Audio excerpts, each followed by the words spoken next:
Narito po ang salita ng Diyos na ating pagbubulay-bulayan sa araw na ito, ang baluting kaloob ng ating Panginoon.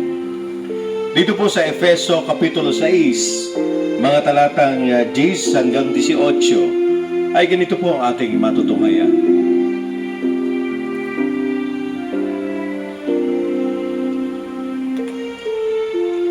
Sa wakas, magpakatibay kayo sa pamamagitan ng inyong pakikipag-isa sa Panginoon at sa tulong ng dakilang kapangyarihan niya.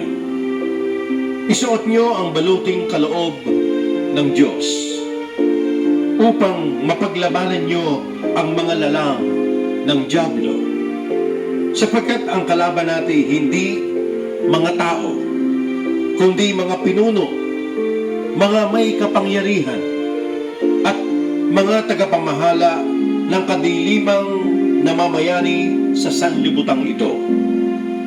Ang kadilimang namamayani ay ang mga hukbong espiritual ng kasamaan sa himpapawid. Kaya't isuot niyo ang baluting mula sa Diyos. Sa gayon, makatatagal kayo sa pakikipaglaban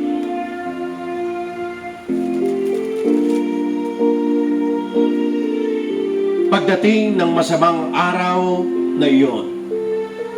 At pagkatapos ng inyong pakikipaglaban, ay matatag pa rin kayong nakatayo. Kaya't maging handa kayo, gawin niyong bigkis ang katotohanan. Itakip sa dibdib ang baluti ng pagkamatuwid. At isuot ang panyapak ng pagiging handa sa pangangaral ng mabuting balita ng pakikipagkasundo sa Diyos. Taglayin ninyo lagi ang kalasag ng pananalig kay Kristo bilang pananggat pamatay sa lahat ng nagliliyab na palaso ng masama. Isuot nyo ang helmet ng kaligtasan at kunin nyo ang tabak na kaloob ng Espiritu at sa makatuwid bagay ang salita ng Panginoon. Ang lahat ng ito'y gawin nyo sa pamamagitan ng mga panalangin at pagsamo. Pagpalain po ng Diyos ang pagbasa ng kanyang banal na kasulatan. Dito po ay makikita natin ang armor of God na nakasulat sa Ephesians chapter 6 verses 10 to 18. Ito po ang ating pagbubulay-bulayan. Unahin po natin ang breastplate of righteousness. Having put on the breastplate of righteousness by believing and receiving the accomplished work of Jesus on the cross, making us the righteousness of God, causing us to approach Him with boldness and confidence. Dito po sa talatang ating binasa ay pinapatakip ng Apostol Pablo ang breastplate of righteousness, ang katwiran ng pagtatakip ng breastplate. Hindi po inilagay sa likod dahil wala pong kalaban sa likod. Hindi po inilagay sa tagiliran sapagkat wala pong kalaban sa tagiliran.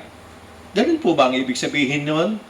Hindi po. Ang ibig pong sabihin nun ay ang pagtakip o pagsanggalang sa kaaway ay dahil ang iyong paglaban sa kaaway ay hindi patalikod. Hindi ka lumalaban ng patalikod. Ikaw ay lumalaban ng paharap. Kaya't ang iyong tinatakpan ay yung iyong harapan, ang iyong dibdib, ang iyong puso, ang iyong tiyan. Ibig sabihin, nandito po yan. Kaya po ang righteousness ng Panginoon ay pinapagamit ng Panginoon sa atin dahil ang paglaban po natin sa kaaway ay offensive, hindi defensive. Ibig sabihin, lumalaban po tayo ng harapan sa kaaway. At yun po ang unang panlaban natin sa kasamaang namamayani sa daigdig na ito. Kaya nga po, nakita po natin ang kapaligiran nang tayo dumating dito sa Japan. Ang mga tao po ay abalang-abala sa mga pinagkakakitaan, sa mga trabaho, busy-busy ang tao sa trabaho sapagkat kailangan pong kumita. Pero minsan ang nagiging kalaban din po ng ating pananampalataya sa Panginoon ay yung pagkawala ng righteousness ng Panginoon sa buhay natin. Kapag tayo po ay masyado ng busy sa trabaho, nakakalimutan na po natin ang hanapin ang Panginoon. Sabi nga po sa Matthew 6:33, "Seek ye first the kingdom of God and His righteousness." Hanapin natin ang kaharian ng Diyos, ang kanyang katwiran, ang kanyang kabanalan, at ang pangako ng Panginoon. And all these things, lahat ng pinagkakaabalahan natin, lahat ng hinahanap ng tao sa buhay na ito, material na bagay, pinansyal na bagay, ay pawang idaragdag na lang po sa atin. So, let us put one armor of God, ang breastplate of righteousness. Pangalawa, ano po ang sinasabi dito? Belt of truth. Sa Ephesians 6:14a ay nakalagay po doon na isuot natin ang baluti o ang sintron ng katotohanan. Having girded your waist with truth, in knowing that Jesus our Lord is the truth, who set us free and provided a way to the Father, giving us hope of life eternal. According to John 14:6, Jesus is the way, the truth, and the life. No man comes unto the Father but by me.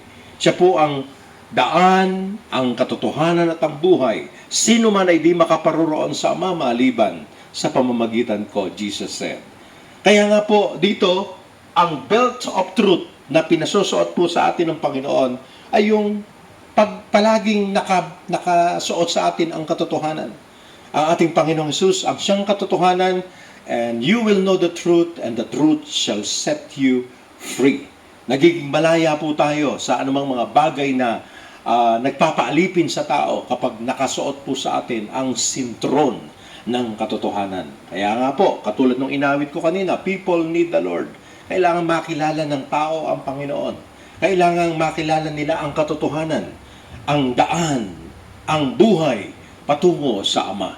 Upang matanggap nila ang katotohanan ito, ay kailangan isuot natin ang sintron. Palagi nakasuot yan. Nahuhubo ang pantalon kapag walang sintron. Ito po ang nagsisilbing angkla ng ating pantalon upang hindi po ito mawala sa ating katawan. Ito po ang katotohanan ng Panginoon. Pangatlo, sword of Spirit. In Ephesians 6:17b, ito po ang salita ng ating Panginoon. Take the sword of Spirit by confessing and declaring the word of promise, His word of grace, and of His love. Sabi nga po sa John 3:16, "For God so loved the world that He gave His only begotten Son, that whosoever believes in Him should not perish but have everlasting life." Ang sword of the Spirit ay kailangan po natin. Kailangan meron tayong panlaban palagi. Ang salita ng Diyos ay ating sandata para sa kasalanan, para sa mga taong mag-i-impluwensya sa atin. Sabi nga po ni Haring David sa awit, "Thy word have I hid in my heart that I will not sin against thee." Para hindi ako magkasala sa Panginoon, itatago ko ang salita ng Diyos sa aking puso. So, ang sandata po natin, ang ating espada na panlaban sa kaaway, ay ang salita ng ating Panginoon. Kaya nga po, palagi nating gamitin ang sword of Spirit upang i-confess natin at i-declare ang mga pangako ng ating Panginoon. His word of grace and of His love. Ito po ang i-share natin sa ating mga kaibigan, mga kasambahay, mga kasama sa buhay, mga mahal sa buhay. Ang sword of Spirit. Nakukumpleto na po tayo. May panglaban na tayo sa ating katawan para sa mga palasok at mga impluensya ng kaaway. Meron na po tayong belt of truth. May katotohanan na po tayo. At ngayon meron na po tayong espada ng salita ng ating Panginoon. Pang-apat po ay ang helmet of salvation. In Ephesians 6:17a, makikita po natin doon na isuot po natin ang helmet ng kaligtasan. Take the helmet of salvation by believing that Jesus died for our sins. Since we have the mind of Christ, we can now walk in truth that we are forgiven, healed, protected, strengthened, provided for, and loved. Ito po ang helmet of salvation. Nakilalanin natin ang ating Panginoon na siyang namatay sa ating mga kasalanan. Since we have the mind of Christ, we can now walk in truth that we are forgiven. Pinatawad tayo ng Panginoon. Pinagaling tayo ng ating Panginoon. Pinoprotektahan tayo ng ating Panginoon. Pinapalakas tayo ng ating Panginoon. At pinoprovide niya ang lahat ng ating mga pangangailangan. So, yun po ang helmet of salvation. Kapag tayo po ay ligtas, kapag tayo po ay merong suot na helmet of salvation, makikita po natin ang lahat ng ito ay ipoprovide ng ating Panginoon. Pang-lima, shield of faith. In Ephesians 6:16, sabi po doon, taking the shield of faith, with which you will be able to quench the fiery dart of the wicked one, knowing that Christ lives in us, and the life that we live by the faith of the Son of God, who loves us and gave Himself for us. Yun po rin ang sinasabi sa Galatians 2:20, napako na akong kasama ni Kristo doon sa krus ng Kalbaryo. Kung ako may nabubuhay, hindi na ako nabubuhay para sa aking sarili. Ang Diyos, si Kristo na ang nabubuhay sa akin. Kaya ang pinamumuhay ko ngayon ay sa pamamagitan ng anak ng Diyos na nagmahal sa akin. At panghuli po, ang shoes of the gospel of peace, ang sapatos ng pangangaral ng mabuting balita ng kapayapaan. Sabi po sa Ephesians 16:15, having shod your feet with the preparation of the gospel, marching on toward the purpose of life, knowing that thy word is a lamp unto our feet and a light unto our path. Tayo po'y nagpapasalamat sa Panginoon sapagkat ang sapatos po ng kaligtasan, ang sapatos po ng pangangaral na salita ng Diyos ay palaging nasa atin. Dito po sa Japan, tayo po ay mahihirapang maglakad kapag wala po tayong sapatos. Ang sapatos po na pinasusuot sa atin ni Apostol Pablo ay shoes of the gospel of peace. Tulad ng sinasabi sa Philippians 3:14 and Psalms 119:105, ay kailangan po natin itong gamitin para sa pangangaral ng ating Panginoon. Kaya nga po, napakahalaga po na ang armor of God ay nasa atin. Isuot po natin ito. Ang breastplate of righteousness para po sa ating katawan, ang belt of truth, ang sintron, pamikis, para po palagi tayong nasa katotohanan. Ang sword of the Spirit, ang salita ng ating Panginoon, ay hawak-hawak po natin. Ang helmet of salvation, na tayo po ay ligtas, iniligtas ng Panginoon mula doon sa kamatayan sa krus ng Kalbaryo. Ang shield of faith, ito po ang pangnanggalang natin sa lahat ng palaso ng kaaway ng masama. At ang sapatos ng pagdadala ng gospel of peace. Sabi nga po sa Isaias ay how beauty is the feet that nagsusuot nito ay nagdadala ng salita ng kaligtasan. Mula po sa Ephesians 6:10-18, ito po ang mensahe ng Panginoon. Kayo pong nandiyan sa Pilipinas, nandiyan sa Tibagan, kami naman po ni Angie na narito sa Japan, sa Kisarasu Church ng Grace and Faith Ministries Japan Chapter, ay nagpapasalamat sa Panginoon sa accommodation na ipinagkaloob po sa atin na hanggang sa 17 po ay narito tayo sa pangunguna po ni Bishop Ariel at ni Pastora Lourdes Medina sa Igusa. Marami pong salamat. Pati si Pastor Lope na nakasama po natin, kababayan natin sa Riyaya. So maraming pong salamat at sana po subaybayan nyo po ang pangangaral natin ng salita ng Diyos, ang pag-awit natin ng mga awiting makalangit at ang pakikipbanding po natin dito po sa mga taga Kisarasu, na pagbabaliktad ko po yung su at ra, Kisarasu Church dito po sa Grace and Faith Ministries. Pagpalain po tayo ng Panginoon at meron ba tayong huling awit dyan? na ibibigay para sa ating mga kapatid. Ang Because of Who You Are by Sandy Patty.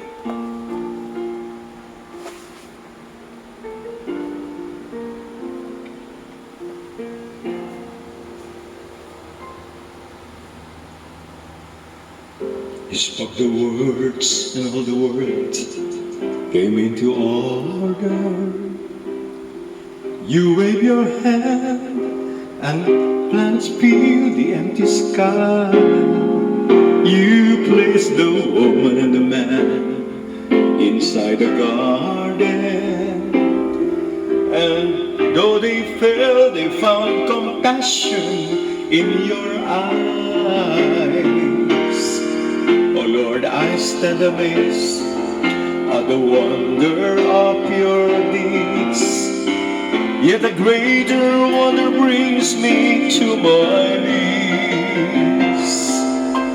Lord, I praise you because of who you are. Not for all the mighty things that you have done. Lord, I worship you because of who you are.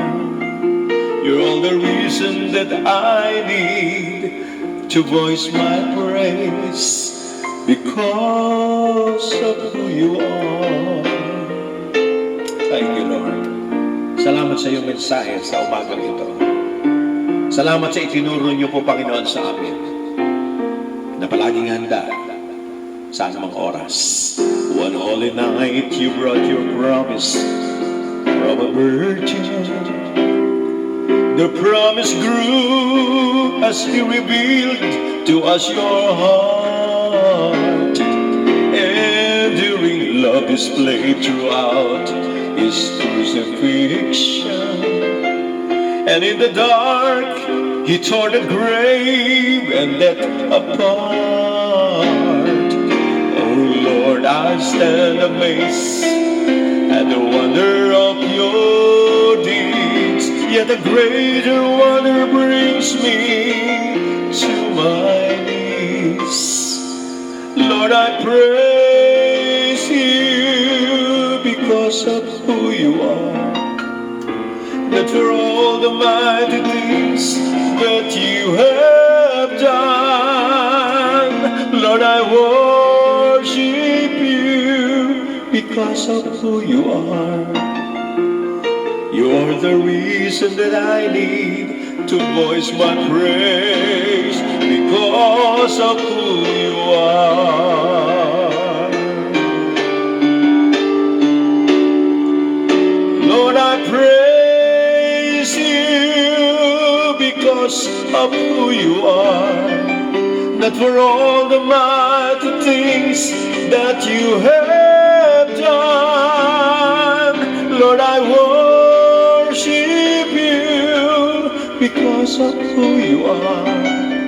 You're all the reason that I need to voice my praise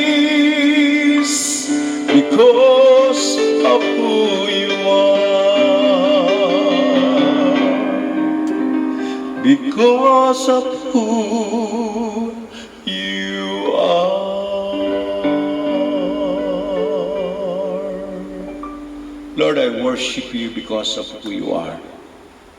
Hindi ka namin sinasamba, pinupuri dahil sa mga mabubuting bagay lamang. Pinupuri ka namin dahil ikaw ay ikaw. Ikaw ay Diyos, amang makapangyarihan. Sumubaybay sa amin mula sa travel, mula sa Bulacan, alas 12 ng gabi, at dumating dito sa Narita International Airport ng 12 o'clock in the afternoon. At nag-rest ng konti, at pagkatapos ng sinundo kami dito ni Pastor Jake, manugang ni Bishop Ray doon sa airport, ay dinala na po kami dito sa Kisarasu Church ng Grace and Faith Ministries dito po sa Kisarasu. Maraming po salamat. Pagpalain po kayo ng Panginoon at i-bless po ng Diyos ang inyong pananambahan dyan sa Tibagan, Bustos, Bulacan ng Logos and Rhema Missionary Church. Pangalan po ni aking may bahay, Sister Angie, Pastor Angie. Ito po si Bishop Reden. God bless you more. Amen.